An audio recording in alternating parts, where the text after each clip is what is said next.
Okay. So this week we're talking about leaders and how they respond to crisis, and we're supposed to talk about the video "The Spill" as well. Okay, I think. Go ahead. Go ahead. I think it's really important how leaders prepare for a crisis. They talked about that in the book, and they talked about like how sometimes people get too comfortable and then they stop preparing and they're not like up to date on their policy, and that's usually when a crisis happens. It reminded me of like tornado drills in school. Like when you don't do the tornado drill, that's when you're going to have a tornado. But I just think the more prepared that you're going to be for a crisis and to constantly have like a routine schedule for keeping up to date on your information is crucial. Yeah, I agree. And I think also like the book said, like recognizing danger signs and looking for problems. BP, I watched the video. BP failed to acknowledge their problems and their infrastructure, and their like sites had all these pieces of equipment that were so old and had corrosion and all this, and they were supposed to get rid of them and bring in new ones, but because they were all about cost cutting, they ignored it. And one of the things they wanted to cut was pigging, which is the cleaning of the I don't know what it's called, the pipeline. The pipeline. The cleaning of the pipeline, they wanted to cut that completely. Like, that's outrageous. Yeah, I think there's a distinct line that people need to, follow when it comes to, safety and planning and then cost cutting. It's like you can cut a lot of, things to save costs, but, in the end, like that oil spill, cost them, millions of dollars and, bad PR and stuff like that. So it's like, it's kind of the cost of doing business. You have to make sure that you're safe and keep the people around you safe, or else something like that's going to happen. Yeah. I think that BP, they kept saying, every new CEO that came in kept saying, safety is our number one priority. Safety is our number one priority.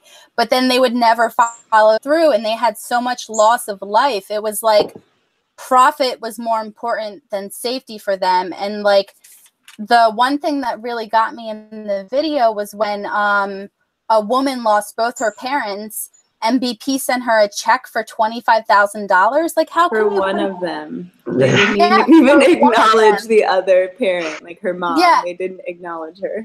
And how can you put a price on life? $25,000. Oh, I'm sorry, your one parent died. Let's not even acknowledge the other, but here's the $25,000 check. Hope it's all okay with you. Like. Yeah, I think too, you need to have like an environment where, no idea is too crazy or too dumb, so as long as people are thinking about, how to do things better and how to do things safer, that's probably the best course of action. Because I know in some places it's like some groups you're in, it's like you don't want to say anything because, they might think it's too crazy or they're just going to laugh at you or something. And then I've been in other groups where it's like, somebody did some pretty dumb stuff. They're like, okay, yeah, we'll consider that, and then just move on, Yeah. Go ahead. I was just going to say, and they also took all of the CEOs except for, I think, one of them, did not take the blame. They were apologizing, but they were like, oh, we were unaware that they cut safety costs, or, oh, we were unaware that our sites were so unsafe. How can you be unaware when you're continuously having problems so close together? It's astounding. Right. I'm originally from Texas, and I have family who's worked in the oil refineries down there, pretty much in the same area that the videos of BP were taking place. And it really is a ridiculously dangerous zone. And the fact that people all across the board, not just BP, in charge of lots of oil companies, don't take safety as a main concern is terrifying. People get hurt all the time, and I mean, it's just things are not up to code. There are pollution issues, and people always say the sunsets are really pretty in Texas, and it's because of the pollution from the coast that makes them so pretty. But oh my gosh. So it's like not as pretty once you realize the bad aspect of it. But it would be nice if people across the board would take more responsibility for safety and like cared about people's lives in general, I think, as a leader. Yeah, they don't seem to care about people's lives. I mean, the number one complaint that they had when they interviewed employees was fear of life. If you have fear of life as a complaint, like at your there's job, something wrong. There's something wrong. And I think it just kind of stems throughout the workplace too, because I know, I have a lot of friends in like construction and stuff like that, and you have like OSHA, they come in and they make sure everything's safe and you're following code and stuff like that. And if the job supervisor doesn't really care, then the people aren't really going to care, and so that's going to cause more injuries. Because like my stepdad, they were working on high-rise buildings and stuff like that, and they're supposed to give you harnesses, required by OSHA and I think by law, and they're still in their bags, never even touched, and he ended up falling like 2 stories and like broke his hip. Oh no! And, oh my gosh! So it's like, and then everybody in the workplace was like, oh well, stuff happens, and then they just left it at that. So it definitely seems like it stems throughout, in some industries. Yeah, I think that's a good point. That like if the leader on site is exercising the necessary precautions, then it should trickle down through the rest of the employees. I think that's the case. Like at my job, when it comes to being safe and following the rules, like if my manager's doing it, then the rest of the employees are going to do it. Stuff like that. My job doesn't really have a whole lot of safety issues. I guess maybe a safety issue would be if you don't put up because my job, I'm an account manager for a cleaning company. So the only safety issues we have is like putting up wet floor signs. If you just mopped, because if somebody falls and hurts themselves, then we're liable. But everyone puts up wet floor signs, and the owner is very strict on them. He's like, I don't care if it's damp, you put up a wet floor sign. It's probably good that it's coming from him, that like he's so strict about it, and that's why everybody else does it, because he enforces that policy. Yeah, because if someone gets hurt, then we're in trouble. So, and no one's ever gotten hurt because I don't even want to tell you how many wet floor signs we have. Oh, that's funny. Yeah, I've been a part of a group that took things a little bit more seriously, I guess, as far as like natural disasters and stuff like that. Because I was in Tampa, Florida, and if you guys have ever been there, or ever heard of Tampa, like the rest of Florida gets hit by hurricanes, but Tampa's like the small little area that hasn't gotten hit by 100 years. But we still had to set up a team to where you would make basically set up communication stuff for rebuilding if they ever did get hit. And so nobody really kind of took it seriously until somebody came along and was like, okay, we're going to do this the right way, do the whole, process and, talk to the right people and at least have a plan in place. And just in case that one year, a hurricane just ended up hitting Florida. So at least that area is going to be safe if they get hit. I liked the idea of putting up, what do they call it, like a crisis wheel in the book. Mm-hmm. It sounds like not only could it be engaging and helpful, but it also sounds kind of like a fun activity. I mean, it's a serious matter, but like, spin the wheel, see what you get, how you would respond to it. I think that's a really good idea. That reminded me of, I don't know if you guys have seen the show Parks and Rec. Yes. But where Leslie's like in charge of handling the bird flu, that they had to like draw a flu out or like a problem out, and she had to deploy everybody and practice their crisis event. And she was like super sick at the same time, and she couldn't handle it. So then they had to like figure out who else was going to handle it. And I thought just how they like played out the whole crisis, and the whole town was on board. Like people were pretending to be dead or infected or, like she had to take care of all of it. And I thought that was a really cool idea. Like, it reminded me of the wheel. Everybody's participating, and that way everybody knows like what their role is when it does come to a real crisis. Yeah, I remember that episode. That's a really good example. Really good. It makes things a lot easier to deal with stuff when you have at least a plan, or you've talked about it at least once, because if not, people just start going crazy and scattering. Yeah. It'd be like performing a play without having a dress rehearsal or anything. Yeah. You know? Like, everybody's just kind of up there like, I hope we get it right. Yeah. Didn't even read the script or anything. Yeah. That actually reminds me, it's like what to do in an unforeseen circumstance. Like, not unpredictable, but maybe just unforeseen, if that makes sense. Because I actually used to do theater, and I had one time where someone missed their call to come on stage that I was supposed to converse with, so I just had to ad-lib what to say. And that's kind of like in a crisis situation, if you're not prepared and you don't know what's going to happen, you have to ad-lib, and you better ad-lib correctly, or you're going to lose credibility, you're going to lose everything, Your audience. Yeah. Yeah. That's a good example too. Let's see.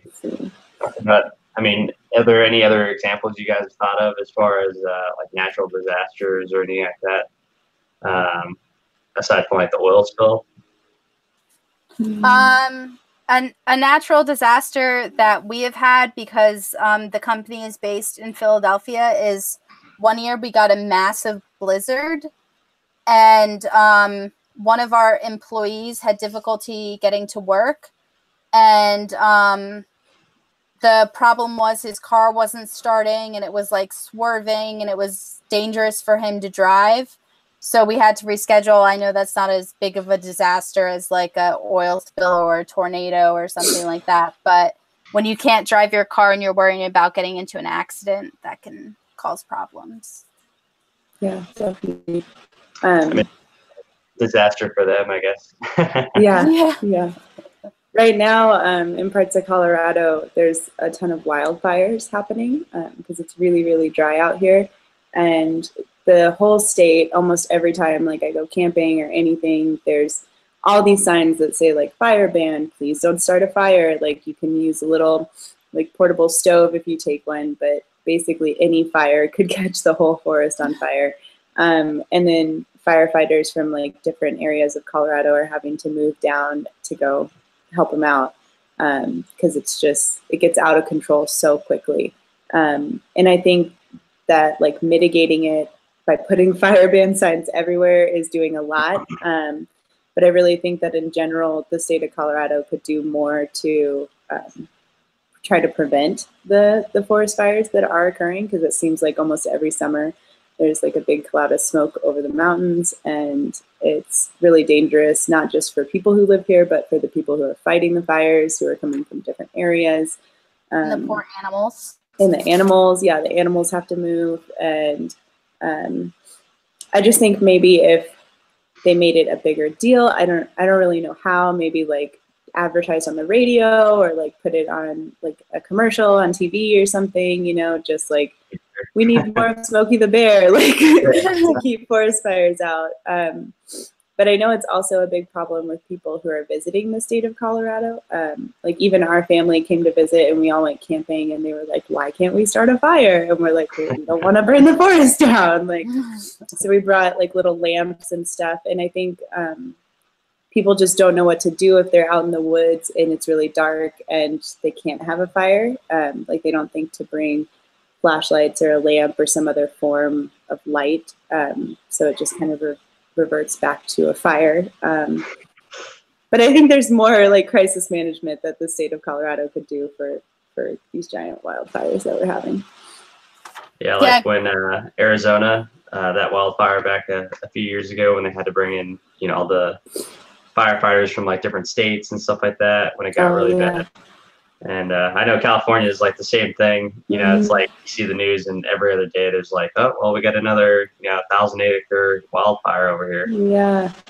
But at least they end up putting them out though. Yeah. Luckily we got rain, so Yeah. that helps too, like the natural crisis management, right? Yeah. Yeah, I thought of. Oh, go ahead. Sorry. I had someone redid their lawn in Georgia, and they put a whole bunch of like a hay sawdust type thing on their lawn to I guess promote growing of the grass. And because it is also dry down here, it caught fire. Their whole lawn caught fire, and then part of their house started catching fire. No one was hurt, thankfully, but it did cause them a lot of money and a lot of damage. But like, just because they put all this, it was like way too much to put down. Just but like it was dry fire starting hay all over their lawn. Yeah, exactly. And it caught fire. Oh, just man. like one block up from me. I was like, this is crazy. Yeah, one crisis I thought of was like the Ebola outbreak. Oh yeah. So obviously it wasn't so bad over here because we brought people with Ebola over here to treat them, but at least the way that they handled dealing with it where it broke out, like Africa and stuff like that, to like educate people and try and convince them that, hey, you can't leave your loved ones in the same house if they had Ebola, and hang out with them for a few days. You gotta let people know. And I think the way that they handled that by thinking of like a different way to communicate with them, to get them to realize like, hey, this is something that you need to do to be able to save your family, to ultimately, like, I guess, bring it back down, so that it's not like an outbreak to kill everyone. Yeah, the available information that they sent out was awesome, because I feel like everybody kind of knew what to expect and what was going on, and like you didn't have too many questions about what was happening. Like they were answering them constantly. I thought it was handled really well. There's actually this movie, I don't know if you guys have ever heard of it. It's called Outbreak. It's an outbreak of a very dangerous, I don't know, I'm just going to call it a disease that stems from monkeys. And their crisis management plan was ridiculous, because what they wanted to do kind of reminds me of BP, is they wanted to keep this disease a secret and use it as like a tool for fighting enemies. So when it actually did outbreak, they were trying to cover it up and they were trying to treat the sick. But once you get sick, it's like only a matter of time until you pass away, and they eventually find a cure for it. And everyone who was trying to keep it a secret gets fired. But the outbreak of diseases is like, I know it's a fictional movie, but like things like that could actually happen. You know what I mean? Yeah, like if they kept Ebola a secret and then everybody started getting infected, that would have been horrible. Yeah. But. Yeah, and I think it requires you to be a lot better at handling things like that than, like, say, BP, because, I mean, obviously lives are at stake on both sides, but if you don't handle it early, fast with like viruses and stuff like that, it's just going to keep going. And yeah, it can't be contained. Yeah. Yeah, in the movie, the first outbreak of it, their crisis management plan was just said, let's just kill everybody. So that was that's a great plan. That was get infected.